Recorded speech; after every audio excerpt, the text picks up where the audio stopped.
ETV ప్రేక్షకులకి నమస్కారం. Triplex intelligence of శుభమస్తు కార్యక్రమానికి స్వాగతం.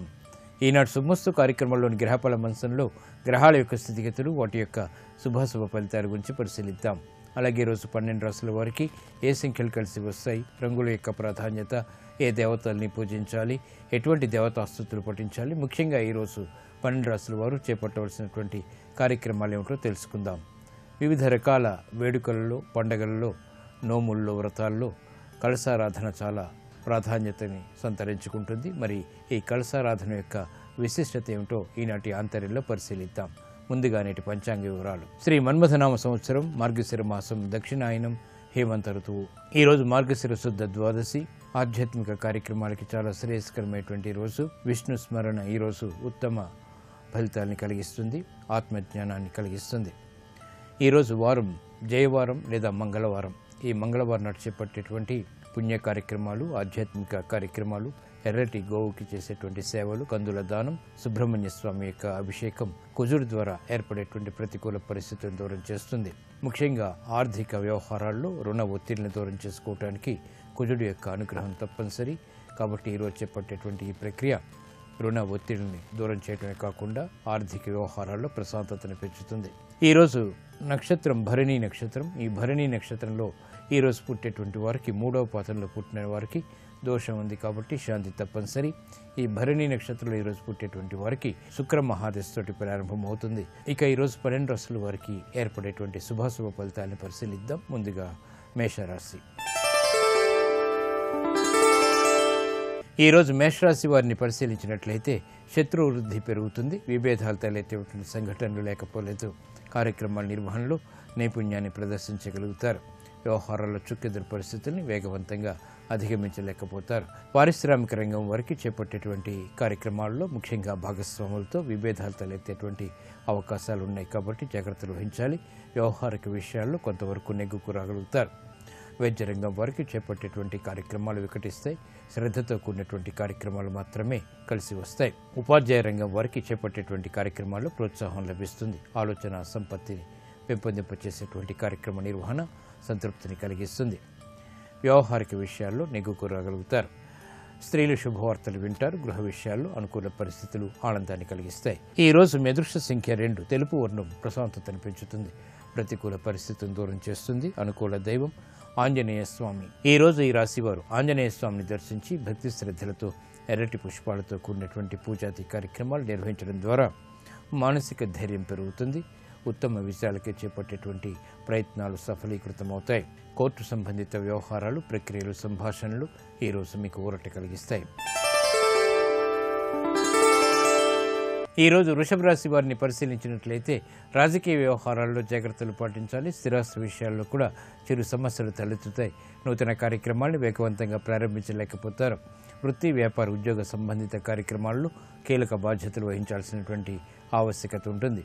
వైద్య రంగం వారికి చేపట్టేటువంటి కార్యక్రమాల్లో నత్తనడక కార్యక్రమాలు కొనసాగుతాయి.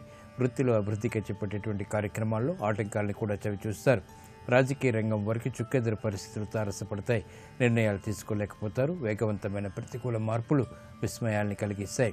విద్యా రంగం వారికి చేపట్టేటువంటి కార్యక్రమాల్లో ప్రోత్సాహం కొంతవరకు ఊరట కలిగిస్తుంది. విద్యార్థులకి ఆశించినటువంటి ప్రయోజనాలు విద్యాపరంగా ప్రయత్నపూర్వకంగా మాత్రమే పొందగలుగుతారు. మహిళలు చేపట్టేటువంటి కార్యక్రమాల్లో ప్రోత్సాహం లభిస్తుంది. కోర్టు సంబంధిత వ్యవహారాల్లో విజయాలు సిద్ధిస్తాయి. న్యాయవాద వృత్తి వారికి ఆశించినటువంటి ప్రయోజనాలు మాత్రం దక్కుతాయి. ఆదాయం కూడా పెరుగుతుంది. ఈ రోజు మీ అదృష్ట సంఖ్య 9. ఎరుపు వర్ణం ధైర్యాన్ని కలిగిస్తుంది, ప్రతికూల పరిస్థితిని దూరం చేస్తుంది. అనుకూల దైవం సుబ్రహ్మణ్య స్వామి. ఈరోజు ఈ రాశి వారు సుబ్రహ్మణ్య స్వామిని దర్శించి ఆవు పాలతో కూడినటువంటి అభిషేకాది కార్యక్రమాలు భక్తి శ్రద్ధలతో నిర్వహించడం ద్వారా గ్రహ అతి ప్రతికూలతని దూరం చేసుకోగలుగుతారు. రుణ ఒత్తిడిలు తగ్గుతాయి. ఆనందకర పరిస్థితుల్ని ఆహ్వానించగలుగుతారు. విద్యా ప్రయత్నాలు ఈరోజు మీకు అనుకూలం. ఈరోజు మిథున రాశి వారిని పరిశీలించినట్లయితే వ్యాపారపరమైనటువంటి ఆలోచన విధానాలు కలిసి వస్తాయి. నూతన కార్యక్రమాలు గృహరీత్యా చేపట్టగలుగుతారు. కోర్టు సంబంధిత వ్యవహారాల్లో విజయాలు సిద్ధిస్తాయి. ఆర్థిక వ్యవహారాల్లో ఆశించినటువంటి ప్రయోజనాలను వెంటనే పొందలేకపోతారు. పారిశ్రామిక రంగం వారికి అనుకూల పరిస్థితులు తారసపడతాయి. అభివృద్ధికి చేపట్టేటువంటి కార్యక్రమాలు కలిసి వస్తాయి. ఆదాయాన్ని పెంపొందింప చేసుకోగలుగుతారు.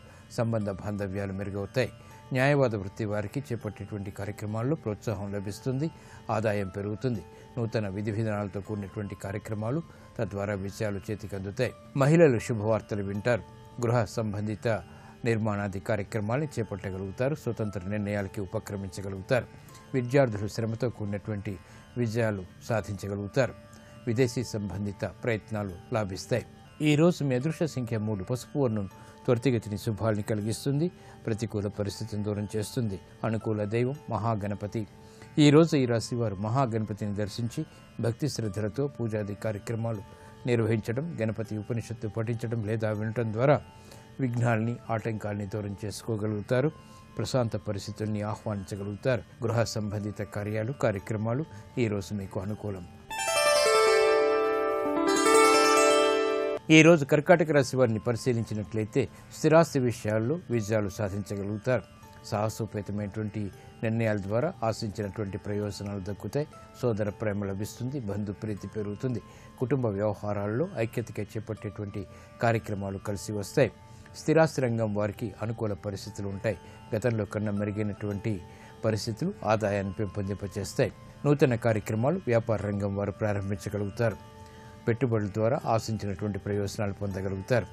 నూతన కార్యక్రమాలు విద్యార్థులకి ఆశించినటువంటి ప్రయోజనాలను కలిగిస్తాయి. మహిళలు శ్రేయస్సుతో కూడినటువంటి కార్యక్రమాలు తద్వారా విజయాలు సాధించగలుగుతారు. నూతన అభివృద్ధి వృత్తిలో ఆనందాన్ని కలిగిస్తుంది. ఆనందకర పరిస్థితులు గృహంలో చోటు చేసుకుంటాయి. వ్యాపార రంగం వారికి చేపట్టేటువంటి కార్యక్రమాల్లో ఆశించినటువంటి ప్రయోజనాలు దక్కుతాయి. ఆదాయం పెరుగుతుంది. అభివృద్ధికి చేపట్టేటువంటి కార్యక్రమాల్లో ప్రోత్సాహం లభిస్తుంది. ఈ రోజు మీ అదృష్ట సంఖ్య 9. ఎరుపు వర్ణం ధైర్యాన్ని కలిగిస్తుంది. ప్రతికూల పరిస్థితులను దూరం చేస్తుంది. అనుకూల దైవం ఆంజనేయ స్వామి. ఈ రోజు ఈ రాశి వారు ఆంజనేయ స్వామిని దర్శించి తమలపాకులతో కూడినటువంటి పూజాది కార్యక్రమాలు భక్తి శ్రద్ధలతో నిర్వహించడం ద్వారా మానసిక ధైర్యం పెరుగుతుంది. గ్రహ ప్రతికూలతని దూరం చేసుకోగలుగుతారు. సాహస నిర్ణయాలు తద్వారా విజయాలు చేతికి అందుతాయి. మానసిక రుగ్మతలు తగ్గుతాయి. మానసిక ధైర్యం పెరుగుతుంది. సాహస నిర్ణయాలు ఈ రోజు మీకు అనుకూలం. ఈ రోజు సింహరాశి వారిని పరిశీలించినట్లయితే అయోమయ పరిస్థితులు ఆర్థికంగా ఉన్నప్పటికీ నెట్టుకు రాగలుగుతారు. మానసిక రుగ్మతలు ప్రబలమవుతాయి. పిల్లల విషయంలో శ్రద్ధ తప్పనిసరి. ఆశించినటువంటి ప్రయోజనాల్ని వేగవంతంగా వృత్తిలో పొందలేకపోతారు. సహనం, ఓర్పు వంటివి అన్ని రంగాల వారికి తప్పనిసరి. కార్మిక రంగం వారికి ప్రతికూల పరిస్థితులు తారసపడతాయి. సహనంతో మాత్రమే విజయాలు సాధించగలుగుతారు. విద్యార్థులు ఆశించినటువంటి ప్రయోజనాలను వెంటనే పొందలేకపోతారు. ఓర్పుతో కూడినటువంటి కార్యక్రమ నిర్వహణ విజయాలకి దారితీస్తుంది. మహిళలు చేపట్టేటువంటి కార్యక్రమాల్లో ప్రతికూలతని ఎదుర్కోగలుగుతారు. సహనంతో చేపట్టేటువంటి కార్యక్రమాలు తద్వారా విజయాలు చేతికి అందుతాయి. స్థిరాస్తి నిర్ణయాలు ఈరోజు మీకు ప్రతికూలిస్తాయి. స్థిరాస్తి రంగం వారికి ఆశించినటువంటి ప్రయోజనాన్ని పొందలేకపోతారు. వృత్తిలో అభివృద్ధికి చేపట్టేటువంటి కార్యక్రమాల్లో కూడా ప్రోత్సాహం తగ్గుతుంది. ఆరోగ్య విషయంలో ప్రతికూలత పెరుగుతుంది. ఈరోజు మీ అదృష్ట సంఖ్య 6. తెలుపు వర్ణం ప్రశాంతతను పెంచుతుంది. ప్రతికూల పరిస్థితుల్ని ఎదుర్కొనేటువంటి శక్తి సామర్థ్యాల్ని కలిగిస్తుంది. అనుకూల దైవం శ్రీ మహావిష్ణువు. ఈ రోజు ఈ రాశి వారు శ్రీ మహావిష్ణువుని దర్శించి తెల్లటి పుష్పాలతో పూజించడం, విష్ణు సహస్రనామాన్ని పఠించడం లేదా వినటం ద్వారా గ్రహ అతి ప్రతికూలతను దూరం చేసుకోగలుగుతారు. అనిశ్చిత పరిస్థితులు దూరమవుతే ప్రశాంత పరిస్థితుల్ని ఆహ్వానించగలుగుతారు. కోర్టు సంబంధిత వ్యవహారాలు, ప్రక్రియలు ఈరోజు మీకు ఊరట కలిగిస్తాయి. ఈరోజు కన్యారాశి వారిని పరిశీలించినట్లయితే వ్యాపారపరమైనటువంటి విజయాలు సాధించగలుగుతారు. శ్రేయస్సుతో కూడినటువంటి కార్యక్రమాలు ఉద్యోగపరంగా ఆనందాన్ని కలిగిస్తాయి. అభివృద్ధి కార్యక్రమాలు గృహరీత్యా చేపట్టగలుగుతారు. స్వతంత్ర నిర్ణయాలకు ఉపక్రమించగలుగుతారు. సాహస నిర్ణయాలు కూడా కలిసి వస్తాయి. లాభదాయకమైనటువంటి కార్యక్రమ నిర్వహణ వృత్తిలో చేకూరుతుంది. వ్యాపార రంగం వారికి అనుకూల పరిస్థితులు ఆర్థికంగా దగ్గరవుతాయి. వ్యాపార విస్తరణ వంటివి కలిసి వస్తాయి. అభివృద్ధికి చేపట్టేటువంటి కార్యక్రమాలు ప్రోత్సాహాన్ని కలిగిస్తాయి. విద్యారంగం వారికి చేపట్టేటువంటి కార్యక్రమాల్లో ప్రోత్సాహం ఉంటుంది. నూతన అంశాలని విద్యాపరంగా ప్రవేశపెట్టగలుగుతారు. ఆశలను చిగురింపచేసేటువంటి వాతావరణం ఆత్మవిశ్వాసాన్ని పెంపొందింపచేస్తుంది. మహిళలు శుభవార్తలు వింటారు. ధీశక్తి పెరుగుతుంది. సాహస నిర్ణయాలకు ఉపక్రమించగలుగుతారు. పట్టుదలతో కూడినటువంటి కార్యక్రమ నిర్వహణ కొనసాగించగలుగుతారు. విద్యార్థులకి ఆశించినటువంటి ప్రయోజనాలు దక్కుతాయి. ప్రతిభ గుర్తింపబడుతుంది. ఉద్యోగ సంబంధిత కార్యక్రమాల్లో ప్రోత్సాహాన్ని ఉద్యోగస్తులు పెంపొందింపచేసుకోగలుగుతారు. ఈ రోజు మీ అదృష్ట సంఖ్య 3. పసుపు వర్ణం త్వరితగతిని శుభాలను కలిగిస్తుంది, శుభవార్తను తెచ్చిపెడుతుంది. అనుకూల దైవం శ్రీ దక్షిణామూర్తి. ఈ రోజు ఈ రాశి వారు శ్రీ దక్షిణామూర్తిని దర్శించి భక్తి శ్రద్ధలతో చామంతులతో కూడినటువంటి పూజాది కార్యక్రమాలు నిర్వహించడం ద్వారా ఆలోచన సంపత్తి పెరుగుతుంది. మంచి ఆలోచనలు తద్వారా విజయాలు చేతికి అందుతాయి. స్థిరాస్తి కొనుగోళ్లు వంటివి ఈ రోజు మీకు అనుకూలం. ఈ రోజు తులారాశి వారిని పరిశీలించినట్లయితే మానసిక ధైర్యం పెరుగుతుంది. రాజకీయ వ్యవహారాల్లో నెగ్గుకు రాగలుగుతారు. ఉద్యోగ సంబంధిత కార్యక్రమాల్లో ప్రాధాన్యతను సంతరించుకునేటువంటి అంశాలు ఆనందాన్ని కలిగిస్తాయి. కుటుంబ అభివృద్ధికి చేపట్టేటువంటి కార్యక్రమాలు కలిసి వస్తాయి. రాజకీయ రంగం వారికి చేపట్టేటువంటి కార్యక్రమాల్లో ప్రోత్సాహం ఉంటుంది. అనుకూల పరిస్థితులు ఆర్థికంగా కూడా కలిసి వస్తాయి. వైద్య రంగం వారికి చేపట్టేటువంటి కార్యక్రమాల్లో ఆశించినటువంటి ప్రయోజనాలు పొందగలుగుతారు. శుభ పరిణామాలు వృత్తిరీత్యా చోటు చేసుకుంటాయి. విద్యార్థులకి శుభ ప్రయత్నాలు కలిసి వస్తాయి. విదేశీ వ్యవహారాల్లో ఏర్పడినటువంటి ప్రతికూల పరిస్థితులు దూరమవుతాయి. మహిళలకు చేపట్టేటువంటి కార్యక్రమాల్లో ఆనందకర సంఘటనలు చోటు చేసుకుంటాయి. ఆత్మవిశ్వాసం పెరుగుతుంది. పారిశ్రామిక రంగం వారికి గతంలో కన్నా మెరుగైనటువంటి పరిస్థితులు ఆనందాన్ని కలిగిస్తాయి. శోభతో కూడినటువంటి కార్యక్రమ నిర్వహణ తద్వారా ఆదాయాన్ని పెంపొందింపచేసుకునేటువంటి మార్గాలు సులభతరమవుతాయి.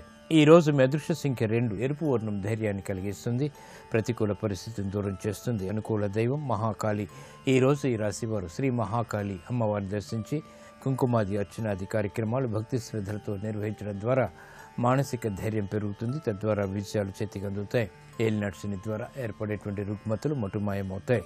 విదేశీ లావాదేవీలు, సంభాషణలు, ప్రక్రియలు ఈ రోజు మీకు లాభదాయకం. ఈ రోజు వృశ్చిక రాశి వారిని పరిశీలించినట్లయితే వ్యయం పెరుగుతుంది, ఆదాయం తగ్గుతుంది. చేపట్టేటువంటి కార్యక్రమాలపై శ్రద్ధ తప్పనిసరి. నూతన కార్యక్రమాలను వేగవంతంగా ప్రారంభించలేకపోతారు. శారీరక రుగ్మతలు ప్రబలమవుతాయి. అభివృద్ధికి చేపట్టేటువంటి కార్యక్రమాల్లో చిరు ఆటంకాలను కూడా చవిచూస్తారు. రాజకీయ రంగం వారికి చేపట్టేటువంటి కార్యక్రమాలు ప్రతికూలతను కలిగిస్తాయి. సంబంధ బాంధవ్యాల విషయంలో కూడా జాగ్రత్తలు వహించాలి. వైజ్ఞానిక రంగం వారికి ఆశించినటువంటి ప్రయోజనాలను వెంటనే పొందలేకపోతారు. గృహ విషయాల్లో ఆచితూచి నిర్ణయాలు తీసుకోవాలి. కార్మిక రంగం వారికి వృత్తిలో అభివృద్ధి గోచరిస్తుంది. అయినప్పటికీ అసంతృప్తి సంఘటనలు వెన్నంటి ఉంటాయి. విద్యార్థులు విద్యాపరంగా శ్రమతో కూడినటువంటి కార్యక్రమ నిర్వహించాల్సినటువంటి బాధ్యత ఉంటుంది. బాధ్యతలు బాగా పెరుగుతాయి, శ్రమ అధికమవుతుంది. మహిళలు సంతోష వార్తలు వింటారు. అయినప్పటికీ చేయవలసినటువంటి కార్యక్రమాన్ని పదే పదే చేయవలసినటువంటి ఆవశ్యకత ఉంటుంది. ఈ రోజు మీ అదృష్ట సంఖ్య 1. ఎరుపు వర్ణం ధైర్యాన్ని కలిగిస్తుంది, ప్రతికూల పరిస్థితులను దూరం చేస్తుంది. అనుకూల దైవం శ్రీ వెంకటేశ్వర స్వామి. ఈ రోజు ఈ రాశి వారు శ్రీ వెంకటేశ్వర స్వామిని దర్శించి తులసి దళాలతో కూడినటువంటి పూజాది కార్యక్రమాలు భక్తి శ్రద్ధలతో నిర్వహించడం ద్వారా అదృష్ట సంఘటనని ఆహ్వానించగలుగుతారు. భాగ్య బృహస్పతి ద్వారా సంతోష వార్తలు దగ్గరవుతాయి. ఉద్యోగ ప్రయత్నాలు ఈ రోజు మీకు లాభిస్తాయి, ఊరట కలిగిస్తాయి. ఈ రోజు ధనుసు రాశి వారిని పరిశీలించినట్లయితే శత్రు వృద్ధి పెరుగుతుంది. విభేదాలు తలెత్తేటువంటి సంఘటనలు లేకపోలేదు. కార్యక్రమాల నిర్వహణలో నైపుణ్యాన్ని ప్రదర్శించగలుగుతారు. వ్యవహారాల్లో చుక్కెదురు పరిస్థితుల్ని వేగవంతంగా అధిగమించలేకపోతారు. విద్యా రంగం వారికి చేపట్టేటువంటి కార్యక్రమాల్లో ప్రోత్సాహం కొంతవరకు ఊరట కలిగిస్తుంది. విద్యార్థులకి ఆశించినటువంటి ప్రయోజనాలు విద్యాపరంగా ప్రయత్నపూర్వకంగా మాత్రమే పొందగలుగుతారు. మహిళలు చేపట్టేటువంటి కార్యక్రమాల్లో ప్రోత్సాహం లభిస్తుంది. కోర్టు సంబంధిత వ్యవహారాల్లో విజయాలు సిద్ధిస్తాయి. న్యాయవాద వృత్తి వారికి ఆశించినటువంటి ప్రయోజనాలు మాత్రం దక్కుతాయి. ఆదాయం కూడా పెరుగుతుంది. పారిశ్రామిక రంగం వారికి అనుకూల పరిస్థితులు తారసపడతాయి. అభివృద్ధికి చేపట్టేటువంటి కార్యక్రమాలు కలిసి వస్తాయి. ఆదాయాన్ని పెంపొందింప చేసుకోగలుగుతారు. సంబంధ బాంధవ్యాలు మెరుగవుతాయి. ఈ రోజు మీ అదృష్ట సంఖ్య 3. పసుపు వర్ణం త్వరితగతిని శుభాల్ని కలిగిస్తుంది, ప్రతికూల పరిస్థితిని దూరం చేస్తుంది. అనుకూల దైవం మహాగణపతి. ఈ రోజు ఈ రాశి వారు మహాగణపతిని దర్శించి భక్తి శ్రద్ధలతో పూజాది కార్యక్రమాలు నిర్వహించడం, గణపతి ఉపనిషత్తు పఠించడం లేదా వినటం ద్వారా విఘ్నాల్ని, ఆటంకాల్ని దూరం చేసుకోగలుగుతారు. ప్రశాంత పరిస్థితుల్ని ఆహ్వానించగలుగుతారు. గృహ సంబంధిత కార్యక్రమాలు ఈ రోజు మీకు అనుకూలం.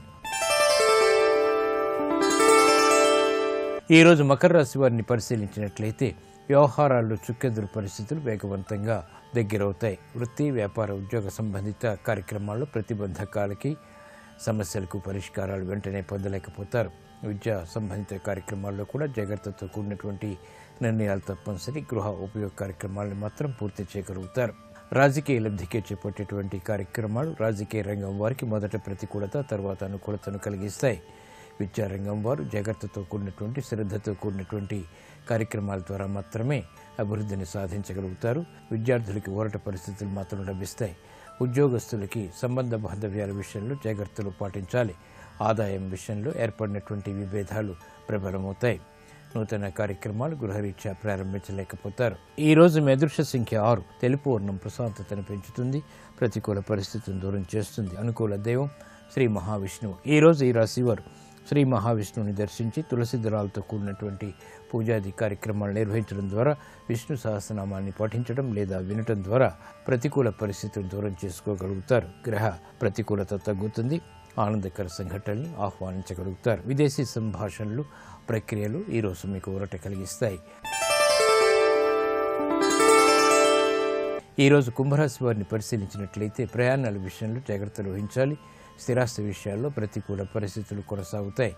రాజకీయ లబ్ధికి చేపట్టేటువంటి కార్యక్రమాలు మాత్రం కలిసి వస్తాయి. ఉద్యోగ సంబంధిత అభివృద్ధికి చేపట్టేటువంటి కార్యక్రమాల్లో ప్రోత్సాహం లభిస్తుంది.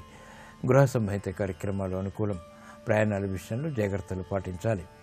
రాజకీయ రంగం వారికి అభివృద్ధి చేకూరుతుంది. ఆశించినటువంటి ఫలితాలు దక్కుతాయి.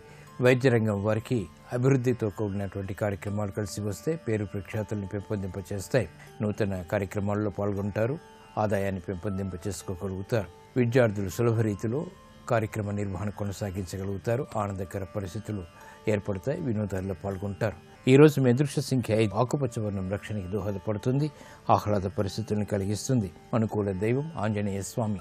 ఈ రోజు ఈ రాశి వారు ఆంజనేయ స్వామిని దర్శించి తమలపాకులతో కూడినటువంటి పూజాది కార్యక్రమాలు భక్తి శ్రద్ధలతో నిర్వహించడం ద్వారా, అష్టమ కుజుడు ద్వారా, రాహువు ద్వారా ఏర్పడేటువంటి అతి ప్రతికూలత దూరమవుతుంది. ప్రమాదాలు దూరమవుతాయి. ఆరోగ్య పరీక్షలు ఈరోజు మీకు మేలుని కలిగిస్తాయి. ఈ రోజు మీనరాశి వారిని పరిశీలించినట్లయితే ఆకస్మిక ధన ప్రాప్తి లేకపోలేదు. చేపట్టేటువంటి కార్యక్రమాలు ప్రోత్సాహాన్ని కలిగిస్తాయి. గతంలో ఆగిపోయినటువంటి పనులు తిరిగి ఊపందుకుంటే శుభ పరిణామాలు గృహరీత్యా ఆనందాన్ని కలిగిస్తాయి. వినోదాల్లో పాల్గొంటారు. శ్రమతో కూడినటువంటి విజయాలు అన్ని రంగాల వరకు దగ్గరవుతాయి. కార్యక్రమ నిర్వహణలో నైపుణ్యం పెరుగుతుంది. వ్యవహారిక విషయాల్లో నెగ్గుకు రాగలుగుతారు. పారిశ్రామిక రంగం వారికి ప్రోత్సాహం ఉంటుంది. ఆకస్మిక ఆర్థిక వ్యవహారాలు అనుకూలతని కలిగిస్తాయి, ఆనందాన్ని కలిగిస్తాయి. స్థిరాస్తి రంగం వారికి చేపట్టేటువంటి కార్యక్రమాల్లో ఊరట పరిస్థితులు లభిస్తాయి. గతంలో చేసినటువంటి పొరపాట్లు సవరించుకునేటువంటి అవకాశాలు దగ్గరవుతాయి. ఉద్యోగస్తులకి శుభవార్తలు వింటారు. నూతన కార్యక్రమాలను చకచకా పూర్తి చేయగలుగుతారు. ఉద్యోగ ప్రయత్నాలు ఫలిస్తాయి. అభివృద్ధికి చేపట్టేటువంటి కార్యక్రమాలు కూడా ప్రోత్సాహాన్ని కలిగిస్తాయి. విద్యార్థులు శ్రద్ధతో కూడినటువంటి కార్యక్రమాల ద్వారా మాత్రమే విజయాలు సాధించగలుగుతారు. ఈ రోజు మీ అదృష్ట సంఖ్య 6. తెలుపు వర్ణం ప్రశాంతతని పెంచుతుంది, ప్రతికూల పరిస్థితిని దూరం చేస్తుంది. అనుకూల దైవం మహాగణపతి. ఈ రోజు ఈ రాశి వారు మహాగణపతిని దర్శించి గరికతో కూడినటువంటి పూజాది కార్యక్రమాలు నిర్వహించడం ద్వారా, గణపతి ఉపనిషత్తు పఠించడం ద్వారా విఘ్నాన్ని దూరం చేసుకోగలుగుతారు. సునాయాస విజయాలు సాధించగలుగుతారు. రుణ ప్రయత్నాలు ఈ రోజు మీకు లాభిస్తాయి.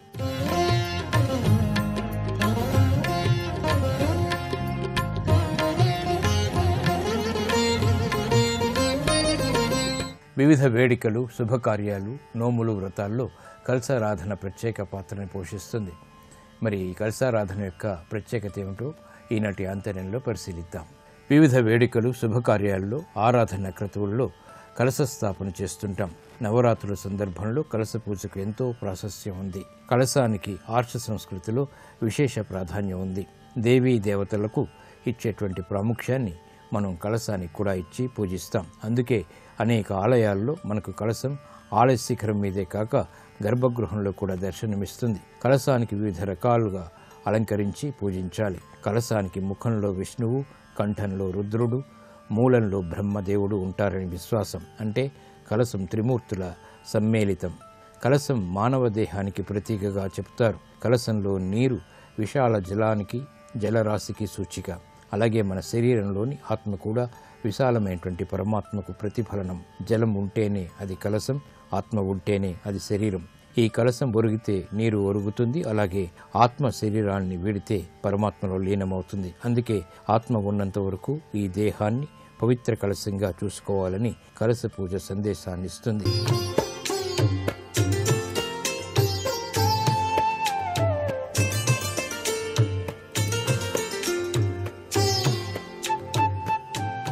XXX డిటర్జెంట్ సోప్ శుభమస్తు కార్యక్రమంలో గృహబలం అంశానికి స్వాగతం. గృహమే కదా స్వర్గసీమ అన్నారు.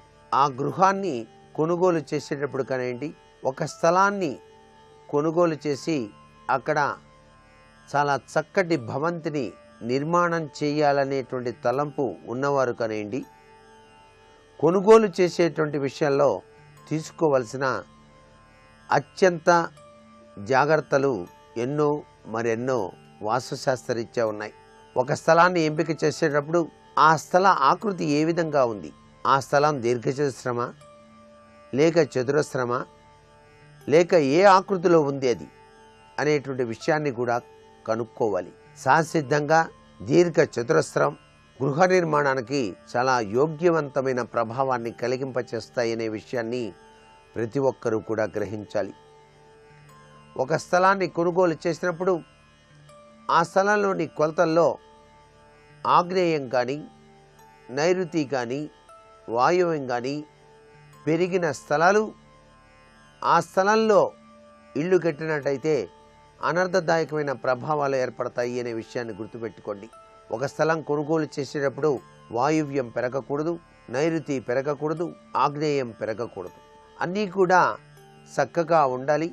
ఈశాన్యం కొద్దిగా పెరిగినా చాలు, విశిష్టవంతమైనటువంటి లాభతత్వంలోనే జీవితాన్ని గడపడానికి ఆస్కారం ఉంటుంది. అంతేకాకుండా ఒక స్థలంలోకి అడుగు పెట్టగానే ఆ స్థలంలో వీచేటువంటి గాలి వాసనని బట్టి కూడా ఆ స్థలం సరైనదా కాదా అని కూడా చెప్పవచ్చు. ఆ స్థలంలో ఒక చక్కటి సువాసన తత్వాన్ని గనక వెదజల్లినట్లయితే ఆ మట్టిని పట్టుకొని వాసన చూసి చెప్పేటువంటి వాస్తు సిద్ధాంతులు కూడా ఉన్నారు.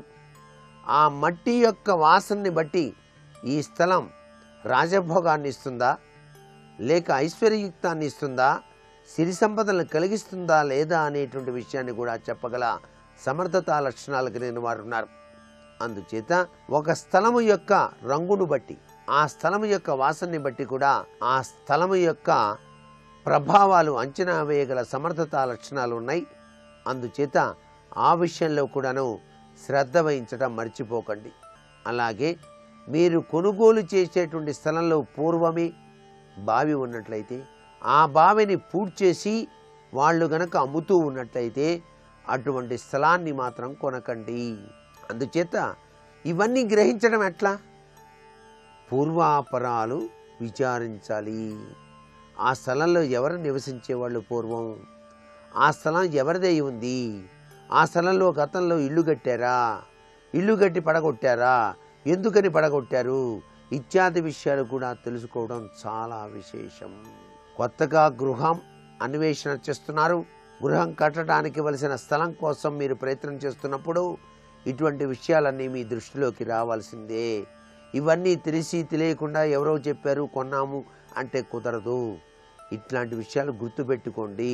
మీ యొక్క గ్రహచార రీత్యా, మీ యొక్క వర్గు రీత్యా, మీ యొక్క జ్యోతిష్య పరంపర రీత్యా, మీరు పుట్టినటువంటి నక్షత్ర రీత్యా ఇటువైపు ఏ దిక్కున స్థలం మీరు తీసుకుంటే బాగుంటుందో కూడా తెలుసుకోవడం చాలా మంచిది. అర్వాణం, మీరు ఒక చోటు నుంచి మరొక చోటుకి వెళ్తున్నారు, అక్కడ అర్వాణ రీత్యా మీకు ఆ ప్లేస్, ఆ యొక్క ఊరు, ఆ యొక్క మనుగడ, ఆ యొక్క స్థల సేకరణ మంచిదా కాదా తెలుసుకోవడం మంచిది. ఇవన్నీ వాస్తుశాస్త్రంలో చెప్పినటువంటి రహస్యాలే. తెలిసి తెలియకుండా స్థలాలు కొన్నట్లయితే అనేక ఇక్కట్లకు గురికాక తప్పదు సుమా. అంతేకాకుండా కర్మాగారాలు, డంపింగ్ యార్డ్లు, గిడ్డంగులు మొదలైనటువంటివి ఉన్నటువంటి ప్రాంతాల్లో ఉన్నటువంటి స్థలాల జోలికి మీరు వెళ్ళకపోవటమే మంచిది. అలాంటి స్థలాలు కొన్నా కూడా భవిష్యత్తులో అనేక ఇబ్బందులకి గురి కావాల్సి వస్తుంది. మురుగు కాలువల పక్కన ఉన్నటువంటి స్థలాలు పూర్తిగా మురికి కాలవే, దాంట్లోకి ఊళ్ళో ఉన్న మురికంతా కూడాను ఆ స్థలంలోకి వచ్చేదండి పూర్వం అని చెప్తే ఆ స్థలం కొనకూడదు, చాలా అనర్థదాయకమవుతుంది. చెరువులు పూడ్చి కట్టినటువంటి స్థలాలు తెలియకుండా కొన్నారు, అనర్థదాయకమే. పూడ్చినటువంటి చెరువును కొనుగోలు చేసి అక్కడ ఇల్లు కట్టినట్లయితే భవిష్యత్తులో కుంగిపోతుంది సుమా. అంటే అది అనర్థదాయకం అవుతుంది. ఇవన్నీ తెలుసుకోవాలి. ఇల్లు కట్టడానికి ఎలాంటి స్థలాలు కావాలి? మరి గట్టి మన్ను ఉన్నదా లేదా, తవ్వినప్పుడు ఎటువంటి అనర్థదాయకమైనటువంటివి బయటపడకుండా ఉన్నాయా లేదా, ఆ స్థలం పరిశీలన చేయాలి. నీరు పడ్డదా లేదా, ఆ స్థలం ఆకృతి దీర్ఘచతురమా చతురస్రమా, చక్కగా కొలతలు ఉన్నాయా లేదా, ఇవన్నీ చూసుకుని కొనుగోలు చేసి అభివృద్ధి పథంలో చక్కటి గృహాన్ని నిర్మాణం చేసుకోవటం సర్వత్రా శుభదాయకవంతమైన ప్రభావాన్ని కలిగింపచేస్తుందని చెప్పడంలో ఏమాత్రం సందేహం లేదు. అలాగే ఒక స్థలంలో గోశాల కట్టారు. ఆ గోశాల స్థలాన్ని చాలా కాలం నిర్వహణ చేసి తరువాత నిర్వహణ చేయలేని పరిస్థితుల్లో దాన్ని అమ్ముతున్నారు. అటువంటి స్థలాన్ని కొనుగోలు చేయాలా వద్దా? చాలామందికి ఇది ఒక ప్రశ్నగా మిగిలిపోయింది. వాస్తుశాస్త్రరీత్యా అయితే గోశాలలో గోవుల్ని పెట్టి పోషించినటువంటి స్థలంలో గృహ నిర్మాణం చేయకూడదు.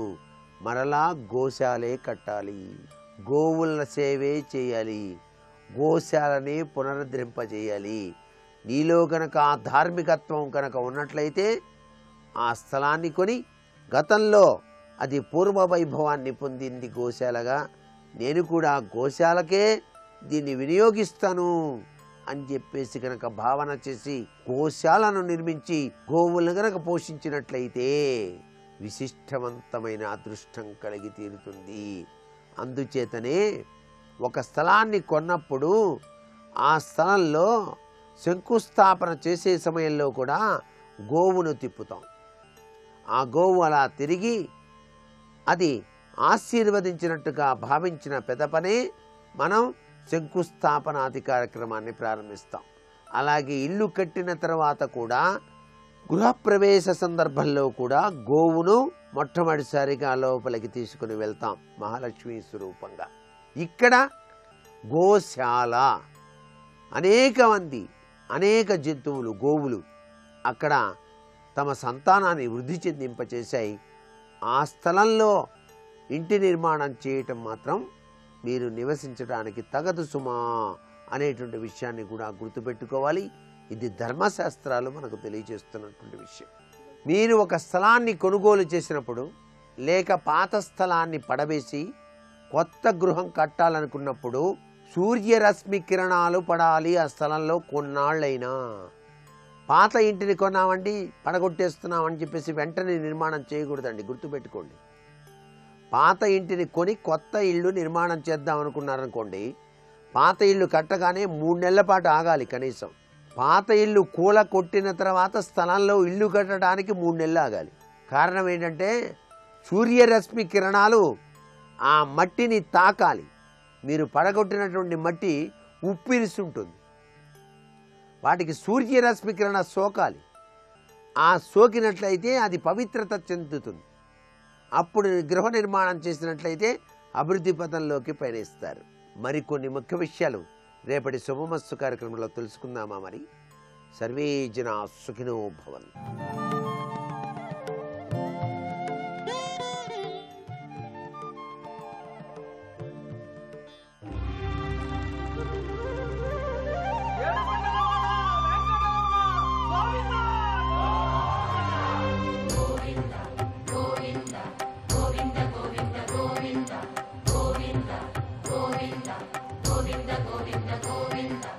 గోవింద గోవింద గోవింద గోవింద అంటూ కొండలు ఎక్కడం అంటే ఏమిటి దాని అర్థం? గో అంటే ఇంద్రియములు, ఇంద్రియములకు పరిపాలకుడు ఆయన. ఇప్పుడు ఆయన ఇచ్చిన ఇంద్రియములు కాబట్టి ఆయన ఎందుకు చెప్పారో అందుకు వాడుకోవాలి ధర్మం.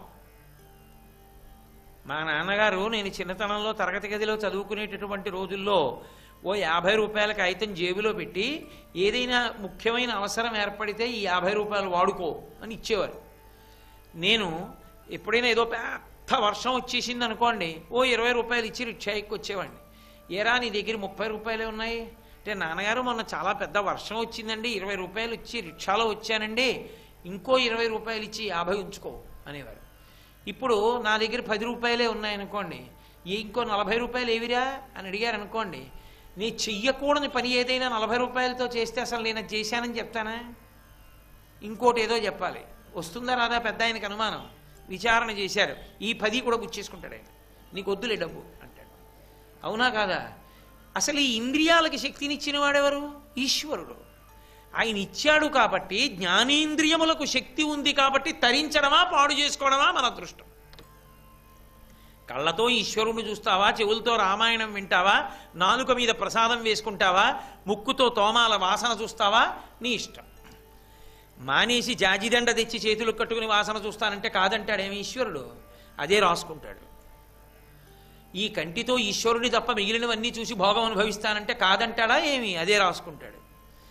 ఏమిరా ఎందుకు ఇచ్చానో, అవి ఎందుకు వాడాలో చెప్పాగా వేదంలో. నువ్వు అలా వాడుకోలేదుగా, ఇంకెందుకు? అలా వాడుకోవడానికి అవకాశం లేని శరీరంలోకి పంపిస్తాను. కంటికి కనపడిన దాని మీదకి వెళ్ళి పడిపోవడం నీకు అలవాటు చేసేసుకో. ఒక కుక్కని చేస్తాను, పులిహార కనపడింది, వెళ్ళి మీద పడిపో. అది ప్రసాదమా ఇంకోటా నైవేద్యం పెట్టాలా నీకు అక్కర్లేదు. కలియబడి తినడం అలవాటు చేసుకో. కాబట్టి ఇప్పుడు ఇంద్రియములను ఎవడిచ్చాడో ఆ ఇంద్రియములను దేనికి వాడాలో, అలా వాడకపోతే ఏది ప్రమాదమో తెలియజెప్పేవాడు కూడా వాడే. ఇంద్రియాణి బలిష్టాని ననియుక్తాని మానద అపక్వస్య ప్రకుర్వంతి వికారాం స్థాననీకషః అంటాడు మహానుభావుడు. దేవి భాగవతంలో వ్యాస భగవానుడు. వ్యాసుడంటే ఎవరు? నారాయణుడే. వ్యాసో నారాయణ స్వయం అపక్వస్య ప్రకుర్వంతి వికారాం స్థాననీకషః. ఇంద్రియముల విషయంలో సక్రమమైనటువంటి మార్గమును పాటించకపోతే ఇంద్రియములు వేసేటటువంటి కాట్ల వలన మనిషి కోట్ల జన్మల కిందకి వెళ్ళిపోతాడు. అందుకొచ్చింది ధర్మం కోసం ఆశ్రమ వ్యవస్థ. కొన్నిటిని నియంత్రించడం సాధ్యం కాదు. ఇంద్రియములకు మేత వేయవలసినటువంటి మేత వేసేయాలి. కంటిని అసలు నేను చూడకుండా ఆపేస్తాను, కళ్ళు మూసుకు కూర్చుంటానంటే లోపల కంటితో చూసేస్తుంటుంది, ఆపలేవు. అందుకే లోపలికి ఏవి పంపించాలో వాటిని కంటి ద్వారా పంపిస్తే వాటినే లోకంటితో చూస్తుంది. అసలు లోపలికి పంపేటప్పుడు అవి ద్వారాలు. ఇంటి తలుపు ఎప్పుడూ తీసుందనుకోండి, కుక్క వస్తుంది, పిల్లి వస్తుంది, దోమ వస్తుంది. ఇంటి తలుపు పట్ల జాగరూకతతో ఉన్నారనుకోండి, ఏది రావాలో అది వస్తుంది కాదు. ఎవరింట్లోకి రావాలో వాళ్ళు వస్తారు, ఎవరు రాకూడదో వాళ్ళు రారు. ఇంద్రియములు మనసుకి ద్వారములు. ఇంద్రియములను సక్రమంగా వినియోగించుకున్నాడు అనుకోండి, ఇందులోంచి ఎప్పుడు భగవత్ సంబంధం వెడుతోంది, ఇందులోంచి ఎప్పుడు భగవత్ సంబంధం వెడుతోంది. దీని మీద ఎప్పుడు భగవత్ ప్రసాదం రుచి జరుగుతోంది, దీనితో భగవత్ కృపగా ముట్టుకోవడం జరుగుతోంది. లోపల ఉన్నది మలినం ఎందుకు అవుతుంది? మనసు అపవిత్రం ఎందుకు అవుతుంది? అవదు. మనసు పవిత్రమై ఇంద్రియములనన్నా కాపాడాలి, ఇంద్రియముల ద్వారా మనసునన్నా కాపాడుకోవాలి. అందుకే ఇంద్రియాలు కూడా బలిష్టాలన్నాడు భగవద్గీతలో ఆయన. కాబట్టి ఇప్పుడు ఇంద్రియములను నువ్వు నిగ్రహించుకోవడం అన్నది చేతనైతే, అంటే ఈ కంటి ద్వారా లోపలికి వెళ్ళే వాటి విషయంలో జాగరూకత. ఇక్కడికి వెడితే కనపడకూడనివి కనపడతాయి, వెళ్ళనే వెళ్ళకు, నీకంత నిగ్రహం లేనప్పుడు. చెవుల ద్వారా అక్కడికి వెడితే వినకూడనిది వెడుతుంది, మనసు ప్రకోపం చెందుతుంది, నేను వెళ్ళనే వెళ్ళను. స్పర్శ, అక్కడ ముట్టుకోకూడని వాటికి అవకాశం ఉంటుంది, నేను అసలు వెళ్ళనే వెళ్ళను. ఇప్పుడు ఇంద్రియములను నిగ్రహించు. కానీ ఇంద్రియములను బలవంతంగా అసలు దానికి మేత ఇవ్వలేదనుకోండి, అవి తిరగబడిపోయి కాటేసేస్తాయి. అందుకొచ్చింది ఆశ్రమం. నేను మాట్లాడిన విషయాన్ని మీరు పరమ పవిత్రంగా పుచ్చుకోవలసి ఉంటుంది. మనిషి అన్న తర్వాత కామము పొటమరించకుండా ఉండదు. పొటమరించినటువంటి కామాన్ని ధర్మబద్ధం చేశారనుకోండి, ధర్మపత్ని స్వీకారం చేశాడు, కామము ఆమె ఎందుకున్నాడు, ఏమి సుఖాలు అవన్నీ సుఖాలా అన్న వైరాగ్యము శాశ్వతంగా నిలబడుతుంది. అసలు ఇంద్రియానికి మేత ఇవ్వలేదు ధర్మబద్ధంగా, అవకాశం చూసి తిరగబడి కాటు వేసిన నాడు పతనం అయిపోతాడు, కిందకి జారిపోతాడు. అందుకని ఇంద్రియములను నిగ్రహించడం అంత సాధ్యము కాదు. దాన్ని నిగ్రహించడం ఒకే ఒక కారణంతో సాధ్యం, ధర్మంతో సాధ్యం. ధర్మంతో దాన్ని సాధించాలి. వినకుండా ఉండు అంటే అది విందు. వినవే, ఎవరొద్దన్నారు నిన్ను? దా, ఆయన ఎవరో నోరు కట్టుకు మాట్లాడుతున్నాడు, నీకు అర్థమైందా అర్థం లేదా పక్కన పెట్టి కాసేపు విను, 2 రోజులు విను, అనురక్తి కలుగుతుంది ఏదో వినాలని. నిజమే కదా ఆయన చెప్పిన దాంట్లో ఏం దోషం ఉంది అని ఏదో ఒక మమకారం పెరుగుతుంది. నేను ఎప్పుడూ విన్న ఓ పెద్ద రంగులు పెట్టి ముందే కూర్చుంటానంటే ఇక బాగు చేసేవాడు ఎవడు లేడు. అదే కదా మరి లోపలికెడుతోంది ఎప్పుడు. అదే లోపలికెడుతున్నప్పుడు మనసు ఇంకోలా ఎలా ఉంటుంది చెప్పండి? దానికి ఆదర్శం ఏముంది? కాబట్టి ఇంద్రియములను ద్వారములుగా చేసుకుని మనసు పవిత్రమవడానికి ఏవి లోపలికి వెళ్ళాలో అవి వెళ్ళేటట్టు, ఎప్పుడు ఏది ధార్మికంగా అందించాలో అది అందేటట్టు. ఓ గృహస్థున్నాడు, ఓ ఇల్లు కట్టుకుందాం తప్పు కాదు, బిడ్డల్ని కందాం తప్పు కాదు, పిల్లకి పెళ్లి చేయాలి తప్పు కాదు, కొడుక్కి పెళ్లి చేద్దాం తప్పేం కాదే, వచ్చే సంవత్సరం వరకు అన్నం తినడానికి కావలసిన ద్రవ్యం దాచుకుందాం తప్పేం కాదే, దానం పుచ్చుకుందాం దోషమేం కాదే. ఒక గృహస్థు ధర్మానికి కట్టుబడి ఏం చెయ్యాలో అవి చేశాడు. ఇప్పుడు ఆయనకి ఏం కట్టు ఉండదు, కట్టు విడిపోతుంది. ఇది గోవిందా అంటే మీరు బాగా పట్టుకోవాలి. నేను మిమ్మల్ని నించోపెట్టి తాడు ఇలా తిప్పాను అనుకోండి, ఏమైంది? కట్టేశాను. అదే తాడు ఇలా తిప్పేశాను అనుకోండి, ఏమైంది? విప్పేశాను. గోవిందా అంటే ధర్మమన్న కట్టుతో లోపలి కట్లు విప్పేస్తాడు. ధర్మాన్ని పట్టుకోవడం వల్ల కట్టుబడదు, కట్టు విడిపోతుంది. అదే ధార్మికం కాకపోతే కట్లు పడి కిందకి వెళ్ళిపోతాడు, తిరియక్కైపోతాడు.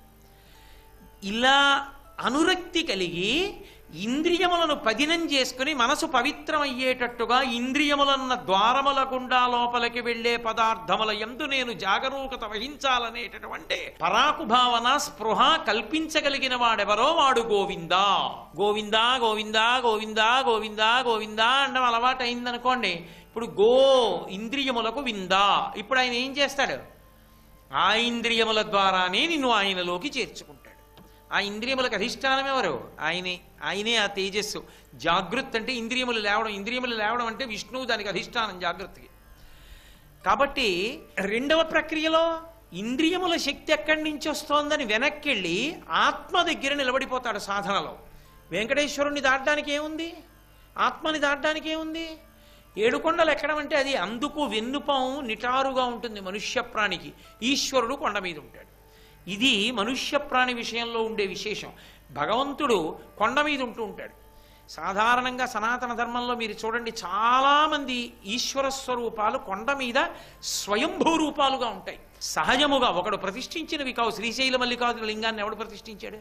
వెంకటేశ్వర స్వామిని ఎవరు ప్రతిష్ఠించారు?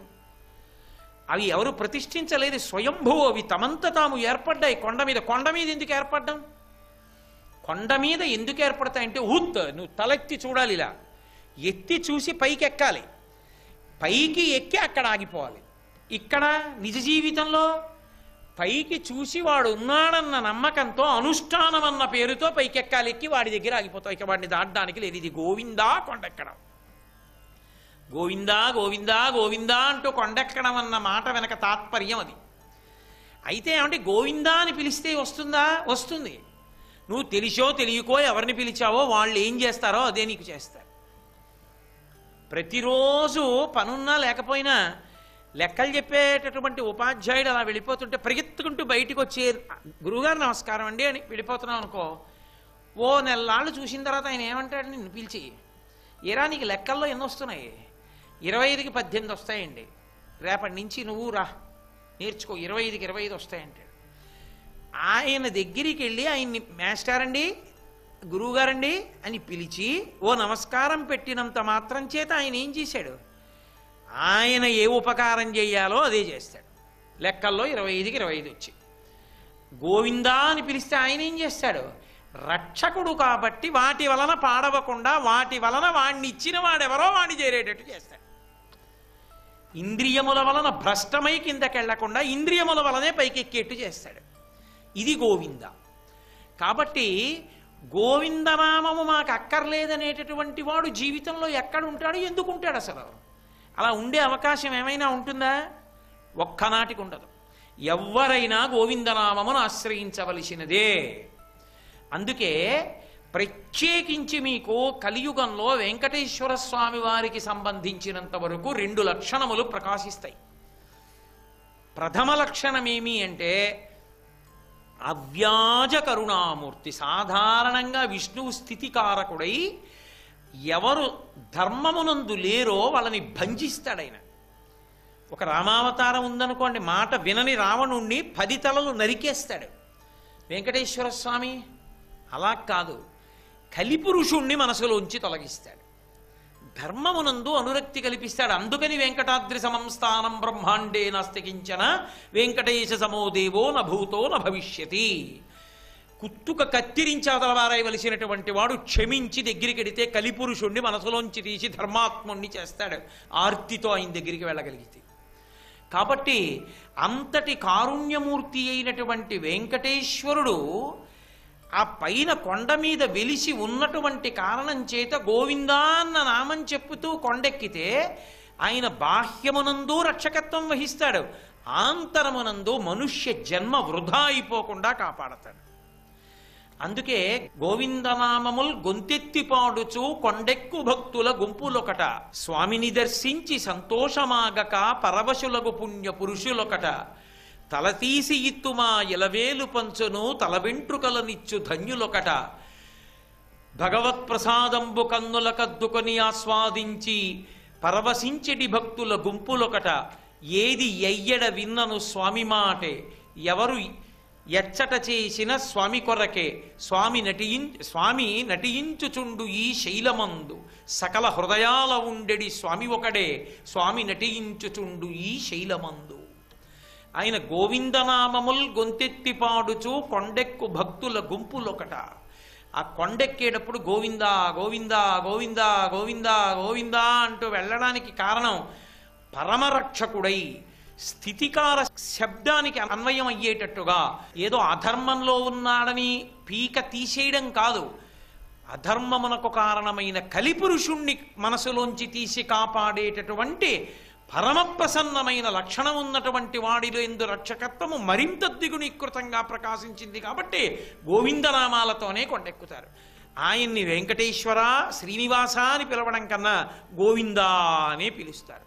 గోవింద మాల వేసుకున్నామంటారు, గోవిందుడి దర్శనం చేసుకున్నామంటారు. చిన్న పిల్లలతో కూడా గోవిందనామంతో జోద పెట్టిస్తారు. అంత శక్తివంతమైంది. రెండు, వెంకటేశ్వరుడు ఎవరు అన్న ప్రశ్న వచ్చిన నాడు వెంకటేశ్వర స్వామి తనంత తానుగా చెప్పినప్పుడు ఆయన ఎక్కడా తన పేరుని వెంకటేశ్వర అన్న నామంతో అన్వయం చేసుకోలేదు. ఆయన పురాణంలో ఏం చెప్పుకున్నారంటే, నేను జనకో వసుదేవశ్చ దేవకీ జననీ మమ అని చెప్పాడు. నా తండ్రి వసుదేవుడు, నా తల్లి దేవకీదేవి. అగ్రజ శ్వేతకేశశ్చ, నాకన్నా ముందు పుట్టినటువంటి వాడు బలరాముడు. సుభద్ర భగినీ మమ, నా చెల్లెలు సుభద్ర. ఎక్కడైనా అనుమానానికి తావుందా? ఒకటి చెప్తే ఇంకోటికి అన్వయం చేస్తారేమో అని పరమస్పష్టంగా చెప్పాడు ఆయన. ఎవరితో చెప్పాడు? పద్మావతీదేవి చెలికెత్తెలతో చెప్పాడు స్వయంగా. ఎవరు నువ్వు అని అడిగినప్పుడు, నేను జనకో వసుదేవశ్చ, మా నాన్నగారు వసుదేవుడు. దేవకీ జననీ మమ, నా తల్లి దేవకీదేవి. నా అన్నగారు బలరాముడు. నా చెల్లి సుభద్ర. ఆయన ఎవరు? శ్రీకృష్ణుడు. కృష్ణుని యొక్క పరిపూర్ణావతారమే వెంకటేశ్వరావతారంగా కొనసాగింపుగా వచ్చింది. అక్కడ అధర్మానికి పీచమణిచ్చాడు, అధర్మాత్ముల యొక్క కుత్తుకలు కత్తిరించాడు. ఇక్కడికి వచ్చేటప్పటికీ కలిపురుషుడు బయట ఉండడు రాక్షసుడిగా, కలిపురుషుడు మనుష్యుని యొక్క మనసులో ఉంటాడు. ఎంతమంది మనుషుల్ని చంపుతావు? కుదరదు. అందుకే మనుష్యుల మనసులలో ఉన్నటువంటి కలిపురుషుణ్ణి తుడిచిపెట్టేటటువంటి ప్రబోధం చేయడానికి శంకరాచార్యుల వారిగా వచ్చాడు. శివుడు కేశవుడు రెండు ఉండవుగా. ఒకటి శంకరాచార్యుల వారిగా వచ్చాడు ప్రబోధం చేయడానికి, రెండు వెంకటేశ్వరుడిగా వచ్చాడు కలిపురుషుణ్ణి తీసి మన తల వెంట్రుకలు బుచ్చుకొని పాపాలు తీసి రక్షించడానికి. కాబట్టి ఇప్పుడు కృష్ణుడు వెంకటేశ్వరుడు ఆయన మాటల్లోనే, నేనే సొంతంగా చెప్పట్లేదు ఈ మాట. కృష్ణుడే వెంకటేశ్వరుడు అయినప్పుడు కృష్ణుడు ఎవరు? గోవిందుడు. కృష్ణుడు గోవిందుడుగా అపార రక్షకత్వాన్ని వహించాడు. గోవింద అన్న నామం 7 రాత్రులు 7 పగళ్ళు కష్టపడి సంపాదించుకున్న నామం. అది రక్షకత్వానికి పరాకాష్ఠ. ఆ కృష్ణుడు వెంకటేశ్వరుడుగా నిలబడినప్పుడు గోవింద అన్న నామంతో పిలవడంలో భక్తులకు అనురక్తి ఉంటుందా ఉండదా? ఏ నామంతో ఆయన పిలిచినప్పుడు, ఏ నామం ఆయన యొక్క విశేషమైన రక్షణ వలన ఆయనకి పెట్టబడిందో ఆ నామాన్ని కాకుండా ఇంకో నామాన్ని ఎలా అన్వయం చేస్తాం? మనం వెళ్ళేదే రక్షణ కోసం అయినప్పుడు రక్షణకి పరాకాష్ఠ గోవిందనామం అయినప్పుడు వెంకటేశ్వర శ్రీనివాస అని ఎవరన్నారు అక్కడ? గోవిందా గోవిందా గోవిందా గోవిందా గోవిందా గోవిందా. తెలిసా తెలియక, తెలియచ్చు తెలియకపోవచ్చు, కానీ మనుష్య జన్మ ప్రయోజనం కొండ మీద ఉన్న ఈశ్వరుణ్ణి చేరడం అంటే ఊర్ధ్వముఖ చలనం చేసి ఆత్మదర్శనంగా ఆత్మ అనుభవంగా నిలబడ్డాం. అది ఒక ప్రతిపాదన. ఇంద్రియములను సక్రమంగా వినియోగించుకొని భగవంతుని దగ్గరికి చేరడం గోవింద. అసలు ఏ భూమి మీద ఉన్నావో ఆ భూమి వాడిదని తెలుసుకుని జాగ్రత్త పడి వాడిని చేరగలగడం గోవింద. వాడిచ్చినటువంటి పవిత్రమైన వస్తువులను ఆరాధించి వాడిని చేరుకునేటటువంటి ప్రయత్నం చేయడం గోవింద. కృష్ణుడు గోవిందనామంతో లోకానికి విశేష రక్షకత్వం వహించాడు కాబట్టి రక్షణ కొరకు పరమేశ్వరుణ్ణి ఆశ్రయిస్తున్న మనం గోవిందా అని పిలుస్తూనే ఆయన దగ్గరికి వెళ్ళడం పరమ సమంజసం. ఇన్ని విశేషముల చేత గోవిందనామమునకు అంత ప్రఖ్యాతి ఏర్పడింది. అందుకే గోవిందా అన్న నామంతో పిలిస్తే చాలు, వాడు కాదు వాడి 7 తరాల వరకు రక్షణ లభిస్తుంది. నేను మీతో పరమ సత్యం చెప్తున్నాను. ఒక ప్రాంగణంలో జరుగుతున్నటువంటి భగవత్ సేవని మౌనంగా చూస్తూ కూర్చోవడం కన్నా కలవు నామ సంకీర్తన, కలియుగంలో నామ సంకీర్తనం గొప్పది కనుక గొంతెత్తి ఈశ్వరార్చన జరుగుతున్నప్పుడు గోవిందా అని అనగలిగామనుకోండి, మనకి ఇచ్చినటువంటి నోటితో దాని చేత ఆయన పొంగిపోతాడు, దాని చేత ఆయన పరవశిస్తాడు. పరవశించడం కాదు, మనకి రక్షణ కవచం కడతాడు.